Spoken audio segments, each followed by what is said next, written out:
Here we are, guys. What is up? My name is Ulua5 and welcome back to Ulua Sports. The day after always hits harder. It's about 2 p.m. the day after we've just lost 3-0 to Sevilla in the quarterfinals of the Europa League. We're out of a competition at the start of the year I really thought we would win. I predicted us to win the game yesterday, but it was just an absolute calamity. Last season seeped in once again to our team. Brentford, Liverpool, City at the Etihad, and now Seville at Seville. It creeped in once again. We're going to go through and talk about multiple things during this react. My hair is all over the place. I'm just going to flick it over there. Hope it sorts itself out. But yes, we have to talk firstly on the first goal. I have a very strong view on this, and it might annoy a lot of people, but we've got to be honest. We've got to say our thoughts. If you blame David De Gea for that first goal, you are stupid. It's as simple as that.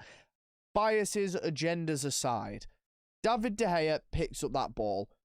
We are taught to play out from the back. David De Gea can perfectly see Wan-Bissaka.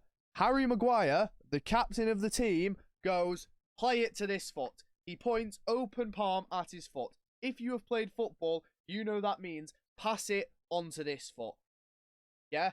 The captain of your team asks you to play it onto his foot, you play it onto his foot. If you're not going to listen to him, the centre-half, the captain of the team, asking you to play it to his foot, what is the point of him being there? He is the captain. He has told David De Gea, look, mate, pass it to my foot. Pass it onto this foot, and I'm going to play it out. David De Gea, whether he agrees or disagrees, obliges. Passes it to his foot.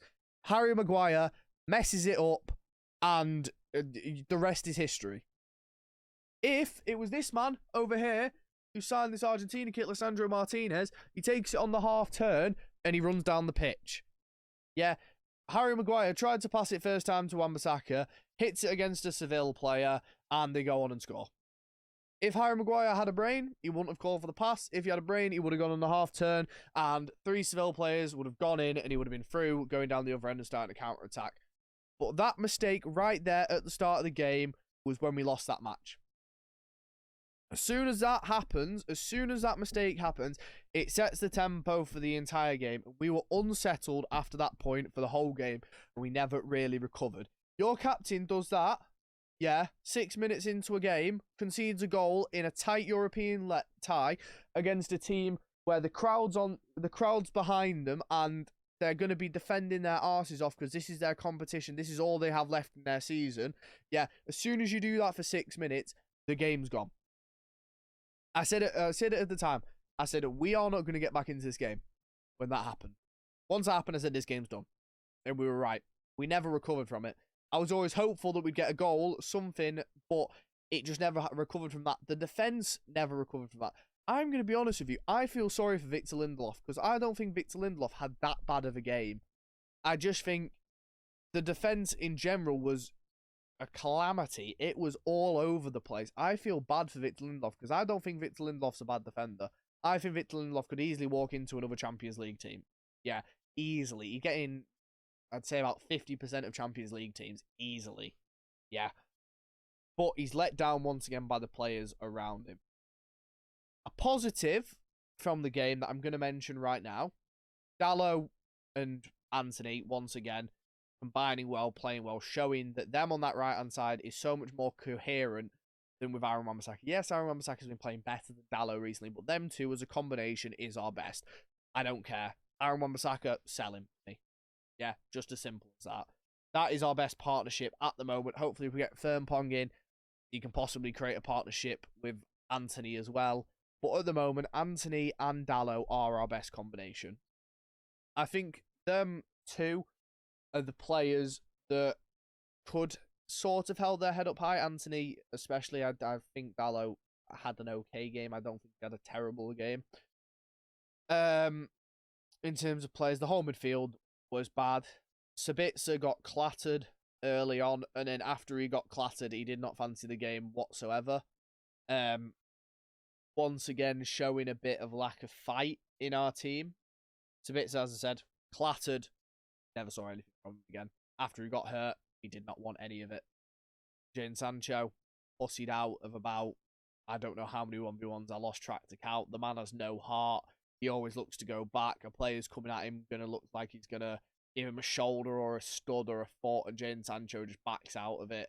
Martial as well, hobbled off. That's where you get backed out of a challenge, caught the rough end of it. Same, always same. 3 players there that backed out of challenges in that game. 2 of them who are consistent culprits of it. And if I'm being honest, I'm sick and tired of them. I love Jadon Sancho.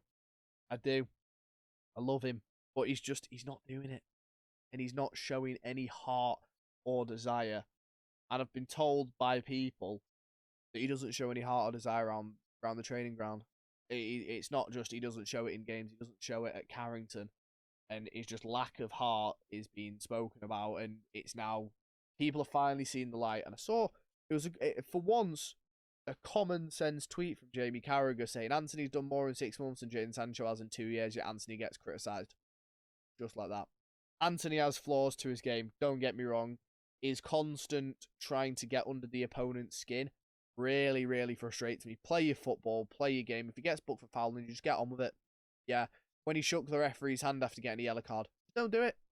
You're just annoying the referee there. Just get on with it. Just play the game. The referee will be looking to book him now for doing that.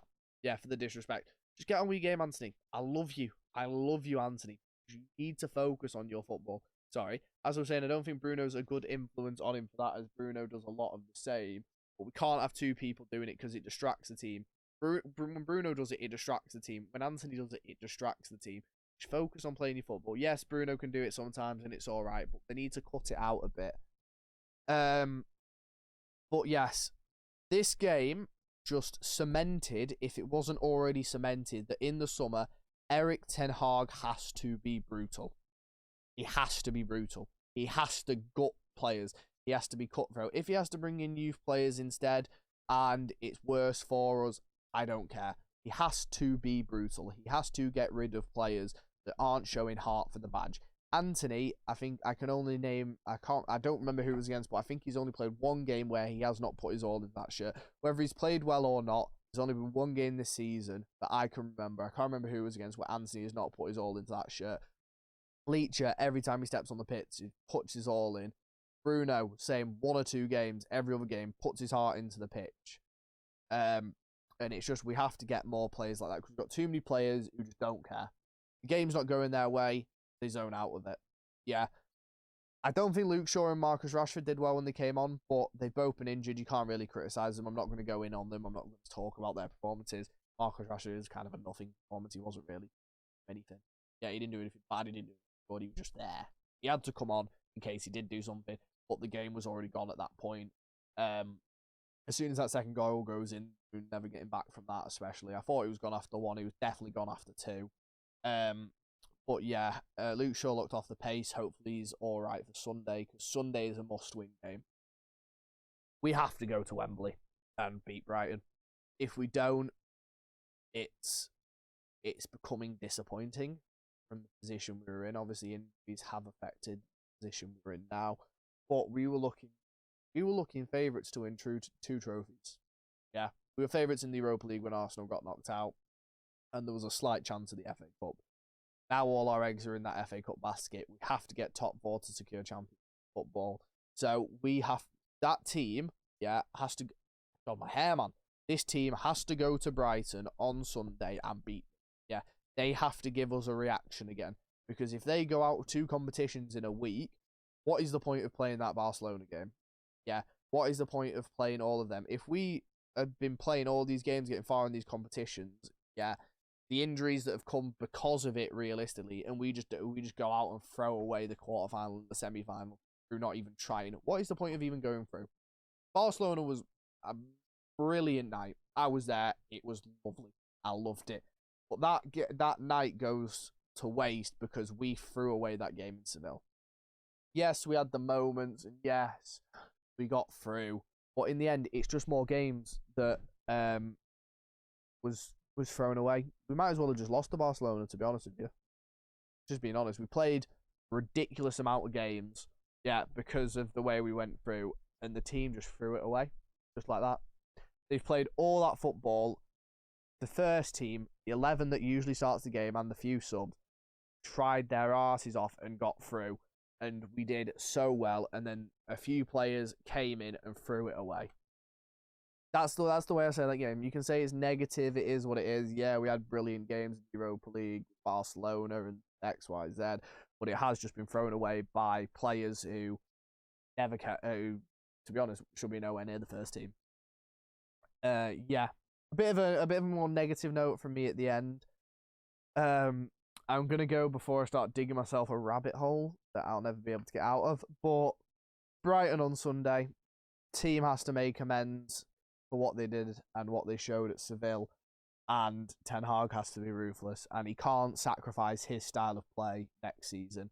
This team needs to fully transition into an Eric Ten Hag type of team.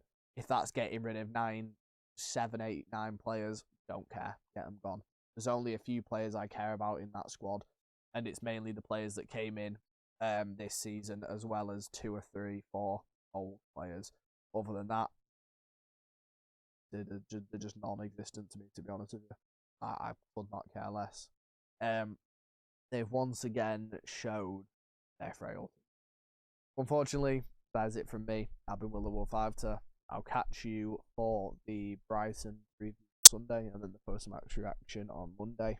Catch you then. Thank you for watching. Show me where to look for a halo. Oh, I'm sick and tired of the pain, so I don't wanna be the one to let go.